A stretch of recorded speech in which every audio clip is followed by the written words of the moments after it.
Hello, good afternoon, everyone. My name is Afika, and I will be your MC for today.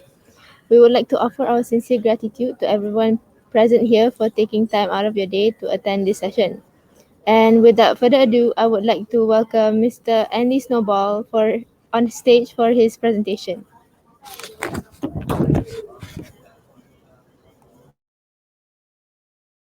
Speaker. Thanks everyone for joining and welcome to my presentation, which is 2020, The Rise of Ransomware. My name's Andy Snowball. I'm the head of incident response for BAE Systems. Today's presentation is going to be split up into three parts. So first of all, we're going to look at some trends that happened over the course of 2020 and into this year with ransomware attacks. Then we're going to focus on some incident response cases that we responded to for our customers.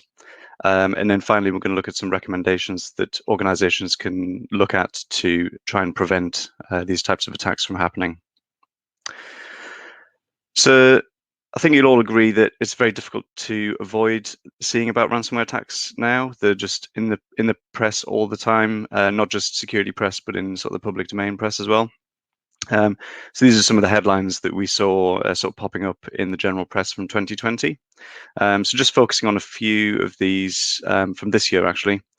So the top left, this one was quite a large ransomware incident in the US that hit an organization called JBS that's responsible for processing meat, caused massive problems to the supply chain in the US for meat. Second one down is the Colonial Pipeline attack.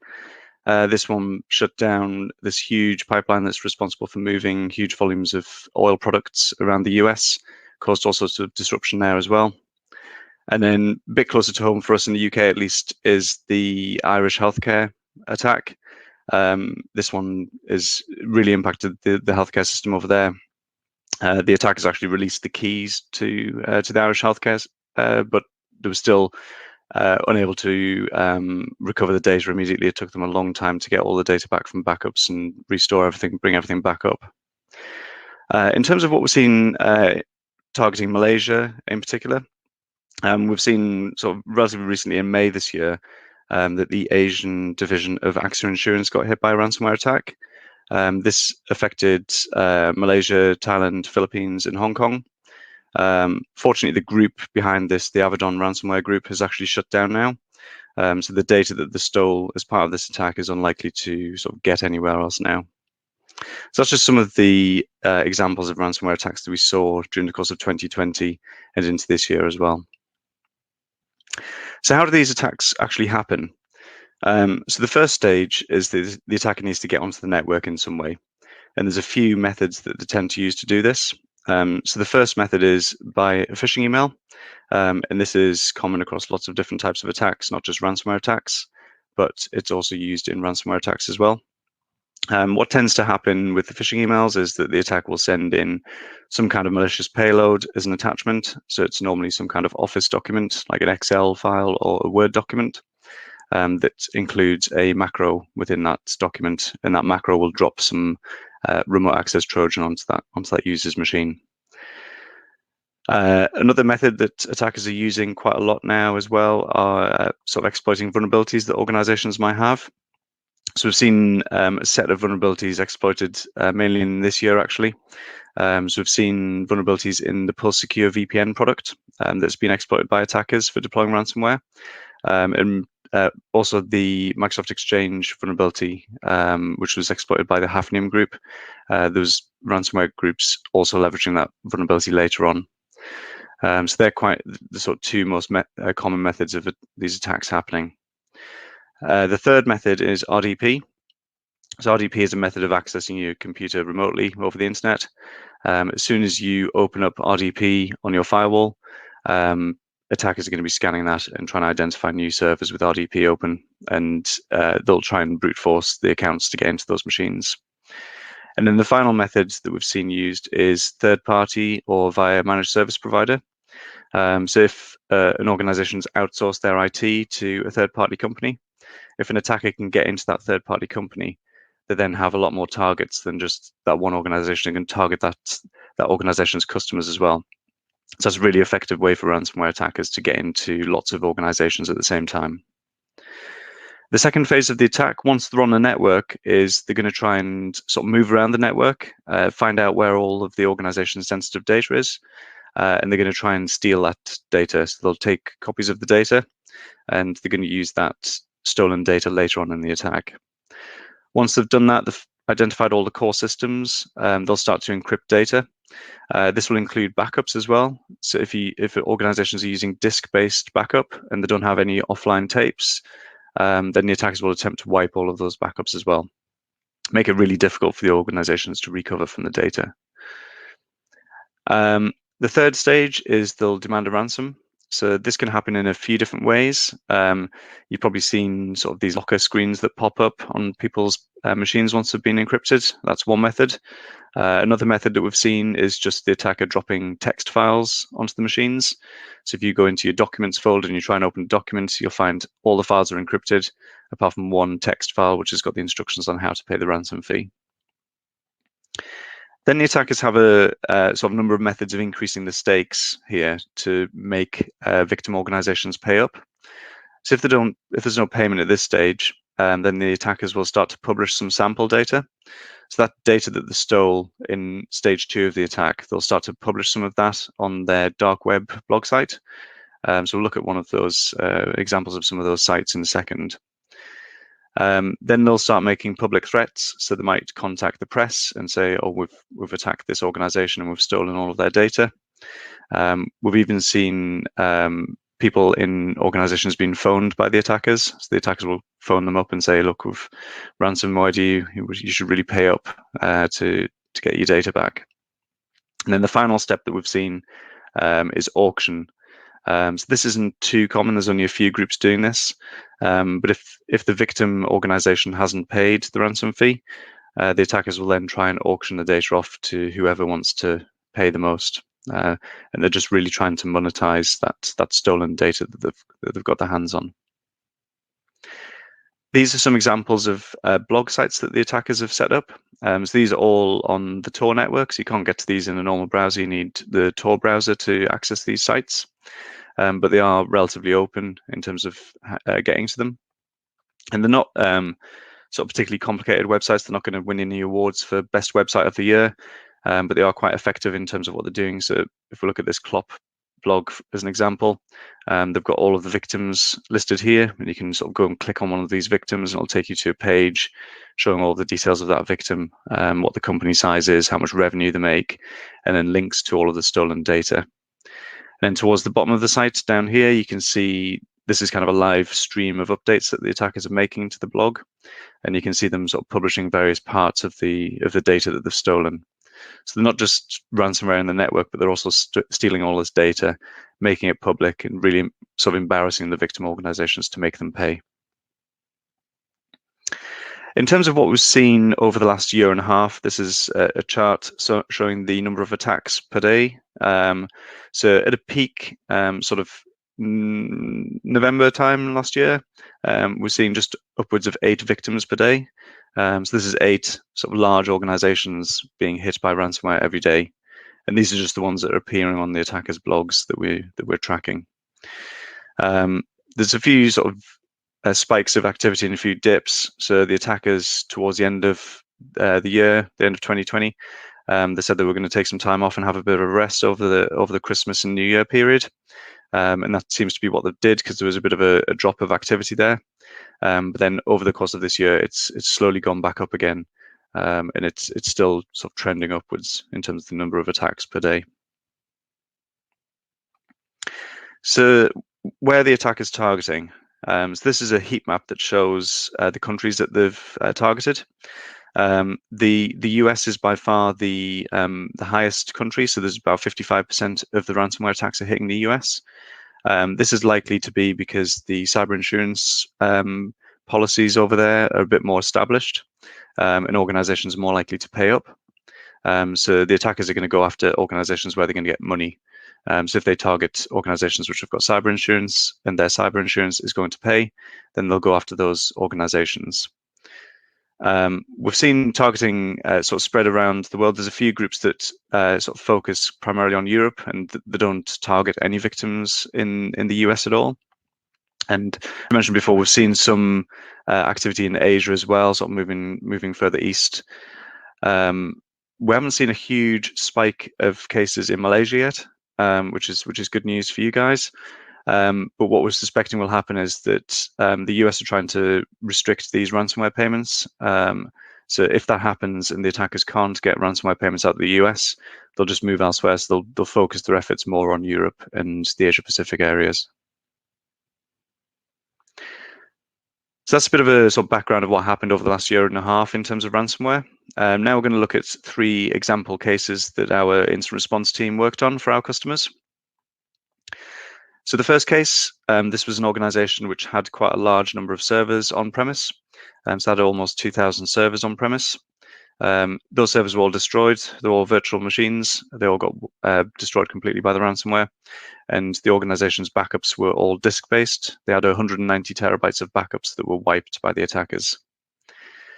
Almost all the business applications were hosted on these on-premise servers.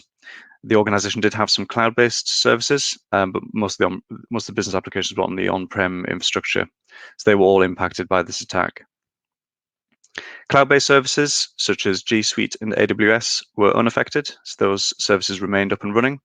And the end user devices, the organization was using Chromebooks here, which is quite unusual, and those devices also weren't affected by the attack. The attack appeared in the national press in the UK. So this was on the BBC News website on a few occasions. So it was really sort of high profile, and this puts a lot of pressure on the organization to get things back up and running as quickly as possible. We were on site the day after the attack. These were a new customer for us that came in as an emergency. So we didn't have any existing relationship with them, and we helped them with all of the recovery and investigation work. The second case, slightly different infrastructures. There's a mix of on-premise and Azure-hosted infrastructure, so about 700 servers in total destroyed. Multiple business applications impacted, including some safety-critical systems. Similar sort of thing with the cloud environment. Their Office 365 environment was unaffected by the attack, so they'd moved all of their email into Office 365 and some of their SharePoint services into Office 365 as well. This was quite a large organization, so we had about 10,500 employees working remotely, and this caused some difficulties with sort of getting new laptops out to them and getting machines rebuilt. This one wasn't in the press quite as much. This was in some security news and some sector-specific news sites, but this was still putting quite a lot of pressure on the organization to sort of get the situation resolved. And we were on site about 2 days after the attack. So again, this wasn't an existing customer of ours that came into us specifically for this emergency work. And in the final case, this was a much smaller incident. This only impacted a development network in one of our customers' environments. It was quite a large development network, so it had about 120 machines in it. There wasn't really any business impact other than the fact that there was a large team of developers that weren't able to work anymore. There wasn't any details of this attack in the press, and the attacker didn't seem to steal any data either. But there was considerable concern from the organization that they might have been able to move into the main corporate network from the access that they had. So we spent a lot of time investigating and making sure that there's no way that the attacker could have moved into that corporate environment. So how did the attackers get in each case? So in case number 1, so this was the large on-premise infrastructure. They had a vulnerable external service. So during the COVID pandemic, one of the firewall engineers had decided he was going to work from home, and he thought it would be a good idea to open up RDP to his corporate desktop in the office. As soon as he did that, it was literally sort of 20 minutes later, we saw scanning activity happening. Then we saw a huge volume of failed authentication attempts.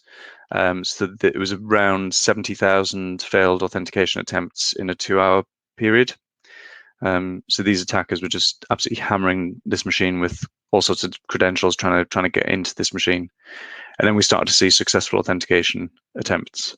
And this was an indicator that the attacker had got onto that machine, that single machine that had been exposed. And that was how they initially got onto the network.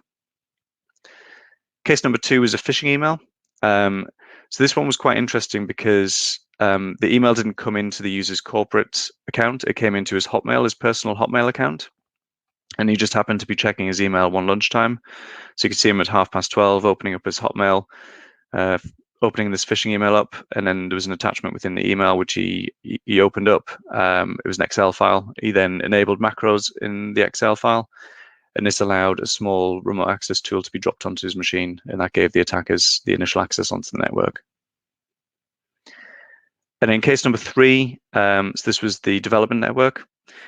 This one was quite interesting. So this was where a system administrator was tricked into downloading some malware that was pretending to be some drivers for a tape library. So you went onto Google, tried to search for these tape library drivers, ended up on a malicious site, downloaded the drivers, and that again installed a remote access tool on this system administrator's machine. So that's how the attackers got onto the network in each case. So what did they do next after they got onto the network?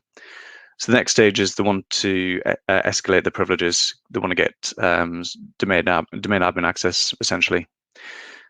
So in the first case, they exploited a vulnerability in Windows, in the Windows Background Intelligent Transfer Service. So this vulnerability was patched by Microsoft in March 2020. This incident happened in October 2020. So there's quite a big gap there between the patch being released and the attacker leveraging that vulnerability. So there's an opportunity there for the organization to apply patches, and they missed this, unfortunately. This vulnerability allowed a user with normal user access to a machine to elevate to system access. So then essentially they've got full control over that machine at that point. And then they can dump further credentials using other tools like Mimikatz or Lasagna. And then they can use those additional credentials to move around the network. Case number 2, so this was the user who'd been checking his Hotmail. What happened here was that the attacker brute forced a domain admin account. So they managed to, from the point at which they got onto the network to brute forcing this domain admin account successfully was about 30 minutes. The domain admin account hadn't had its password changed since 2005. And it was a very simple password. And the organization hadn't wanted to change this password because they didn't know what the account was used for and they didn't want to break anything. So keeping a really good eye on your privileged accounts is a good recommendation here. And then in case number 3, so this was the tape library drivers that the attacker had sort of fooled the system administrator into downloading. So the system administrator had actually downloaded these straight onto the backup server, and he was logged onto the backup server with a domain admin account. So when the attacker got access to this machine, they were already a domain administrator, so they didn't need to do any privilege escalation at this point. So now the attackers are on the network. They've all got sort of domain admin level access to the networks. So what did they do next? So next, they want to move around the network. They want to try and find all of that sensitive data. They want to identify where the backup servers are on the network, and they want to try and disrupt those servers as much as possible. So they tend to use 2 tools for this. There are other tools that they use as well, but these 2 are the most common. So RDP is the first tool. Most organizations still use RDP internally for system administration purposes. It's nice and easy to use. It gives you a good user interface. So system administrators tend to like it. But attackers also like it as well because it's enabled on a lot of organizations' networks, and there's not too many security controls in place around it. So if an attacker can use this to connect to servers, for example, then they'll use that tool to do that. PSExec is another tool that we tend to see used a lot. So this is used by attackers to move around. We've also seen it being used to actually deploy the ransomware payload itself. So attackers like this because, again, a lot of organizations use this legitimately. So it's already installed on the machines. If it's not installed, the attacker can download it quite easily. The executable file for PSExec is produced by Microsoft, and it's a signed Microsoft binary file. So it's not going to get detected by any antivirus software or anything like that. So attackers tend to like to use this because it sort of blends into the background a bit. So in terms of the post-incident impact, so the first case, so this was the company with a large number of on-premise servers that were all encrypted. When we got on site originally, there wasn't really anything left. there was no servers up and running. There was 2 physical domain controllers that were still working, but all of the virtual machines that were on premise had gone. We were able to recover some data due to a feature or a flaw in the ransomware, where it didn't encrypt the entire file. So we were able to get about 60 terabytes of data back for the customer. We wrote some recovery tools for them and used those tools to recover data as automatically as possible. The customer accelerated their migration to cloud-based services, so they had much better security controls in place around their cloud environments. So they wanted to move all of the business applications into the cloud environment where it's more secure. In terms of the recovery, this is still ongoing to bring back some of the applications. So bear in mind that this attack happened in October last year, and we're now sort of almost in July the following year, and they're still bringing back business applications. There was some sensitive data stolen by the attackers as well and published on the dark web. So this was sort of quite embarrassing for the victim organization. But it wasn't a massive amount of data, as we'll see in the next case, where there was a huge volume of data taken. So case number 2, the core infrastructure services and most of the business applications were back up in about 2 months. The organization didn't lose very much data because they were using offline tape backups for storage. So we were able to recover from those tape backups quite easily. They did, unfortunately, have a very large volume of data stolen by the attackers and published on the dark web.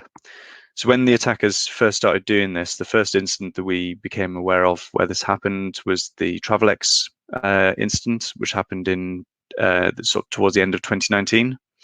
The attackers stole about 2 to 5 gigabytes of data, so quite a lot, but not a massive amount.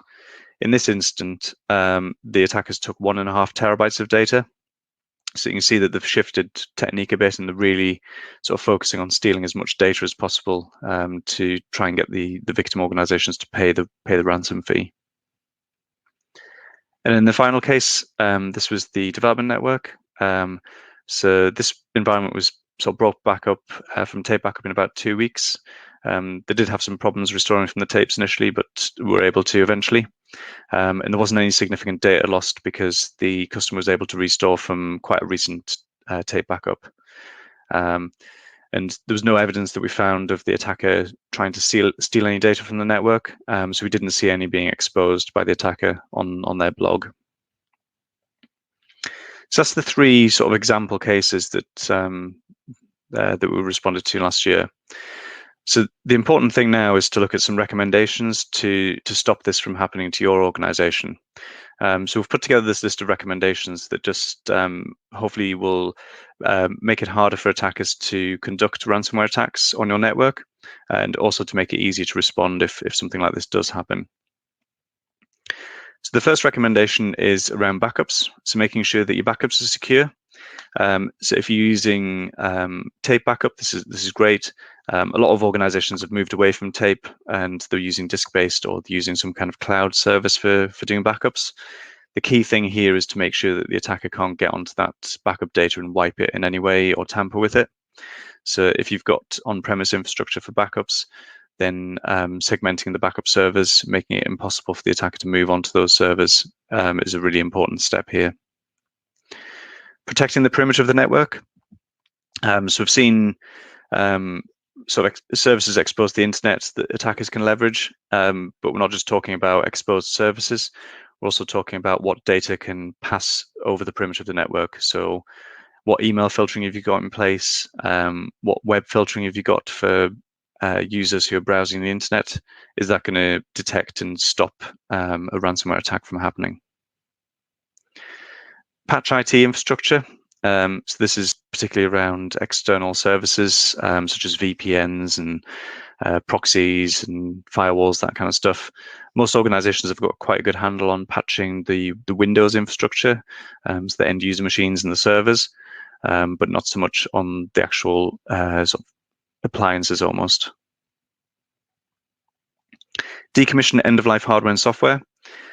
This is really important because the vendor isn't going to be producing security patches for these end-of-life products anymore. So if you've got something end of life that isn't being patched and there's a vulnerability, then that's an easy point in for an attacker. Or if they're on the network, it's an easy way for them to move around internally. It can also be quite difficult to actually monitor some legacy stuff, depending on what tooling you can install on it. Fifth recommendation, ensure common methods that you use to spread ransomware are reduced. So these attacks are all human-operated ransomware attacks. So it's someone sitting at a keyboard. The attacker is actually sitting there physically interacting with your network. So thinking about methods that you can use to stop them from moving around the network. So network segmentation, using the host-based firewalls on machines to lock down access more.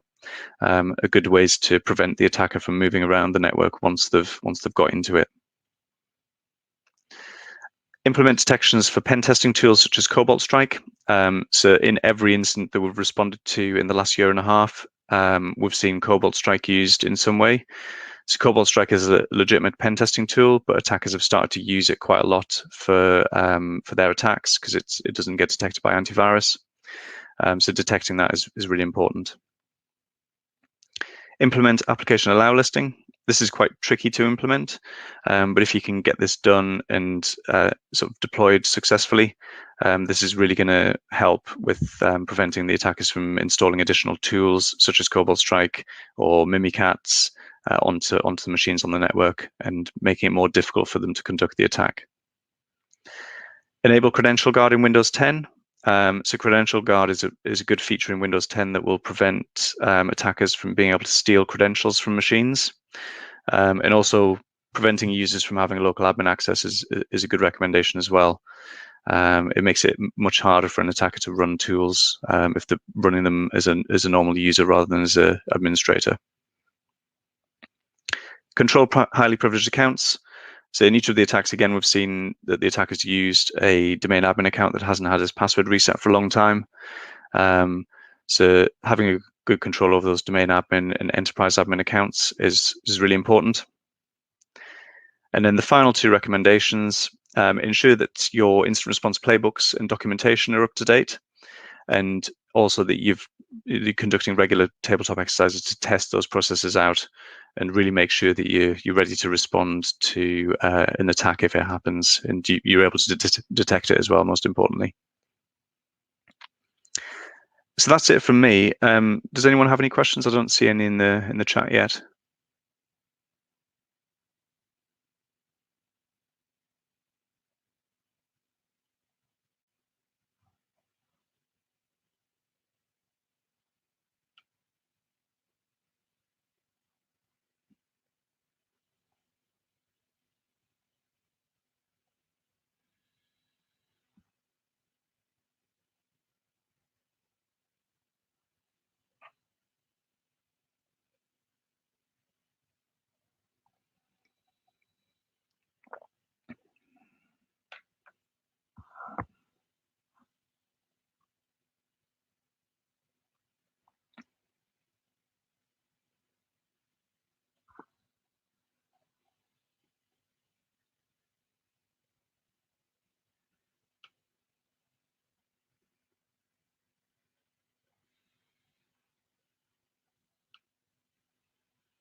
All right, I don't think we've got any questions, but thank you very much for everyone who joined the presentation. And if you do have any questions that you haven't been able to put into the chat, my email address is on screen, so please feel free to email any questions through that you might think of.